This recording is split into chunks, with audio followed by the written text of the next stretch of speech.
Assalamualaikum warahmatullahi wabarakatuh. Kali ini Bapak akan menjelaskan indikator 3.1.5,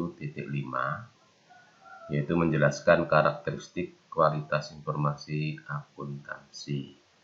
Ya, perhatikan karena ini nanti di Edmodo ada tugas yang harus kalian kerjakan. Bahwa karakteristik kualitas informasi akuntansi ini menjadi penting. Kenapa? Pada penjelasan sebelumnya bahwa proses akhir dari akuntansi adalah informasi yang berupa laporan. Nah, laporan-laporan ini tentunya harus ada standar-standar sehingga kalau orang membaca laporan itu, walaupun orangnya berbeda, tapi hasil kesimpulan dari laporan itu tidak berbeda. Nah, ini. Oleh karena itu, harus kita tahu bersama bagaimana sih karakteristik kualitas informasi akuntansi itu. Di sini Bapak jelaskan ada 10 ya, ada 10. Yang pertama dapat dipahami, understandability. Artinya laporan keuangan dapat dengan mudah untuk segera dipahami oleh pemakai. Tentunya supaya mudah dipahami menggunakan bahasa-bahasa yang baku, menggunakan istilah-istilah akuntansi yang baku yang sesuai dengan prinsip-prinsip akuntansi Indonesia. Yang kedua relevan, ya, relevan. Artinya laporan keuangan harus sesuai dengan tujuan operasi perusahaan dan memenuhi kebutuhan pemakai dalam proses pengambilan keputusan. Suatu misal begini, akuntansi ini di perusahaan jasa. Tentunya nanti dalam laporannya adalah laporan akuntansi untuk perusahaan jasa. Jadi di situ tidak ada barang dagangan. Ini contoh relevan ya. Atau sebaliknya mungkin itu dia perusahaan dagang, ya laporannya memang ada laporan terkait dengan aktivitas perdagangan. Ya. Atau perusahaan industri ya. Jadi akuntansi memang harus relevan dengan operasi perusahaannya. Yang ketiga materialitas. Materialitas artinya suatu laporan atau fakta dipandang material kalau kelalaian untuk mencantumkan atau kesalahan dalam mencatat informasi dapat mempengaruhi keputusan ekonomi pemakai dengan analisa keadaan lain sebagai bahan pertimbangan pelengkap. Ya, jadi kita tahu bahwa bersama bahwa proses akuntansi itu yang mengerjakan adalah manusia. Manusia. Oleh karena itu dalam akuntansi selain punya skill yang bagus, dia punya tingkat ketelitian yang tinggi. Walaupun akuntansi itu sudah sekarang hampir semua dikerjakan oleh komputer.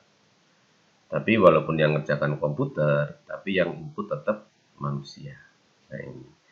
Maka orang-orang yang bekerja di bidang akuntansi ini adalah orang-orang yang memang cermat, teliti, karena salah satu kelalaian yang tidak diketahui. Kelalaian itu enggak sengaja, kalau sengaja bukan kelalaian namanya ya. Bisa ada kelalaian tapi tidak diketahui, akhirnya akibat kelalaian itu mempengaruhi hasil akhir daripada proses akuntansi tadi. Itu materialitas ya. Kemudian yang keempat, keandalan. Handal ya, kalau bahasa sekarang tuh handal ya. Bahasa ininya reliability. Artinya informasi laporan keuangan harus bebas dari pengertian yang menyesatkan. Pengertian menyesatkan itu begini, misalnya orang membaca itu kok penafsirannya banyak. Ya. Beda orang yang baca, penafsirannya beda dan sebagainya. Itu berarti nggak handal kalau laporan kayak gitu. Ya, jadi yang dimaksud kehandalan itu bebas dari pengertian yang menyesatkan. Menyesatkan dalam hal lain misalnya si A membaca ini perusahaan ini laba, si B membaca rugi, misalnya seperti itu. Jadi itu penuh ketidakpastian, ya. Kesalahan material dan dapat diandalkan pemakainya sebagai penyajian yang tulus dan jujur, ya. Jadi handal. Jadi informasi yang handal itu adalah informasi yang betul-betul bisa dipercaya. Kalau dalam masyarakat misalnya ada orang-orang tertentu yang dalam menyampaikan informasi itu handal. Nah, orang-orang ini biasanya di masyarakat orang-orang yang memang dipercaya, ya, karena informasinya handal. Yang kelima, penyajian jujur. Artinya bahwa informasi akuntansi harus menggambarkan dengan jujur transaksi serta peristiwa lainnya yang seharusnya disajikan atau yang secara wajar dapat diharapkan untuk disajikan. Dalam bahasa sehari-hari, jujur itu sesuai dengan fakta. Nah, dalam akuntansi, dalam prosesnya, fakta itu pemegang peranan penting. Contoh, kita membukukan akuntansi pembelian peralatan kantor.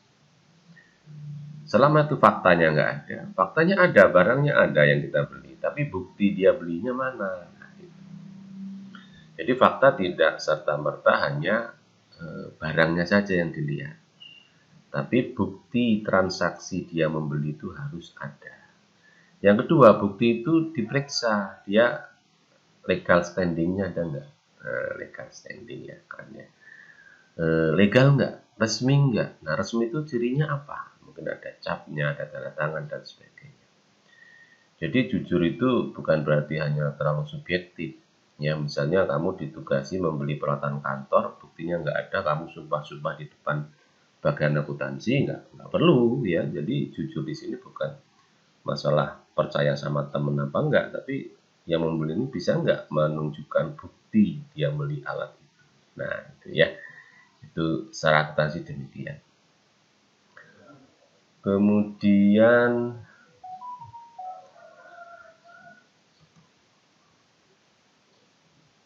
yang keenam, substansi mengungguli bentuk. Substansi mengungguli bentuk. Artinya, jika informasi dimasukkan untuk menyajikan dengan jujur, maka transaksi perlu dicatat dan disajikan sesuai dengan substansi dan realitas ekonomi, dan bukan hanya bentuk hukumnya. Nah, maksudnya begini, dalam akuntansi itu, dalam menyajikan itu banyak pilihannya. Maka dalam akuntansi itu disebut dengan science and art. Ya, science and art itu dia ilmu dan seni. Dan seni, dan itu boleh semua. Ya, jadi informasi selama itu jujur, cara penyajiannya dengan seninya masing-masing, tetapi tetap sesuai dengan prinsip atau hukum yang ada dalam akuntansi. Itu yang penting itu ya. Jadi tidak menyimpang dari prinsip, tapi kejujuran tetap tertinggi. Yang ketujuh, netralitas. Artinya informasi akuntansi harus diarahkan pada kebutuhan umum pemakai dan tidak tergantung pada kebutuhan dan keinginan pihak tertentu.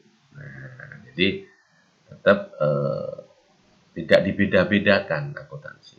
Misalnya, oh ini untuk pemakai si A ini, berarti harus diginikan, si B diginikan, enggak. Ya, jadi tetap laporan harus netral, ya, netral, nggak bisa diintervensi pihak manapun. Yang kedelapan, pertimbangan sehat, prudence, ya. Artinya informasi yang disajikan mengandung unsur kehati-hatian pada saat melakukan perkiraan dalam kondisi ketidakpastian. Nah, ini penting ya, penting ya. Jadi unsur kehati-hatian. Ini beda loh dengan takut. Beda. Unsur kehati-hatian itu ditandai dengan kecermatan dan ketelitian dalam menganalisa bukti-bukti transaksi apalagi dalam kondisi ketidakpastian. Ketidakpastian itu seperti sekarang lah ya, pandemi. Ini semua sektor usaha nyaris lumpuh. Nah, ini bagian akuntansi sangat menentukan. Sekecil apapun keuntungan itu harus dimunculkan. Yang penting ada faktanya. Ya, jangan terus cuman untung segini nggak usah dicatat lah, jangan ya. Jadi itu namanya pertimbangan sehat. Karena dengan ketelitian tadi bahwa untung yang kecil itu tetap dimunculkan, nanti pada akhirnya akan meningkatkan kepercayaan pasar. Nah, ya, itu dalam usaha yang kondisinya ketidakpastian. Yang kesembilan, kelengkapan. Artinya informasi dalam laporan keuangan harus lengkap dalam batasan materialitas dan biaya. Nah, ya, lengkap itu artinya nanti ada namanya siklus akuntansi. Ya, itu siklus itu prosesnya. Nah, lengkap yang lain apa? Bukti-bukti transaksinya harus lengkap. Jadi jangan sampai mencatat transaksi yang tidak ada buktinya. Nah, kemudian lengkap dalam konteks siklus, nanti tahapan-tahapan itu harus ada semua. Tidak boleh hilang satu, karena siklus. Ya. Siklus itu perputaran, terdiri dari sub-sub, di mana sub-sub itu saling berkaitan. Yang ke-10, dapat dibandingkan. Artinya informasi akuntansi harus dapat dibandingkan dengan laporan periode sebelumnya dan dapat dibandingkan dengan perusahaan lain yang sejenis. Ya, jadi supaya bisa dibandingkan, maka di akuntansi itu ada namanya standar akuntansi. Standar itu artinya yang seharusnya. Jadi kalau di Indonesia itu siklus akuntansi atau akuntansi itu yang seharusnya gimana sih? Nah, standar. Nah, semua perusahaan yang menggunakan akuntansi di Indonesia itu harus patuh dengan standar itu. Tujuannya apa? Supaya kalau semua perusahaan punya standar akuntansi yang sesuai dengan aturan akuntansi di Indonesia, maka hasil informasinya itu bisa dibandingkan. Baik secara internal dari tahun ke tahun di perusahaan yang sama, atau mungkin nanti perbandingan dengan perusahaan lain yang sejenis. Nah, ini menyangkut kredibilitas perusahaan. Jadi perusahaan itu dikatakan maju, dikatakan bonafit, itu kuncinya bagaimana dia menyajikan informasi akuntansi itu sesuai dengan karakteristik kualitas informasi akuntansi. Baik, demikian ya. Ada 10 karakteristik kualitas informasi akuntansi. Nanti kalau ada yang kurang dipahami bisa ditanyakan. Demikian. Terima kasih ya. Selamat belajar dan tetap semangat dan tetap selalu menjaga kesehatan. Assalamualaikum warahmatullahi wabarakatuh.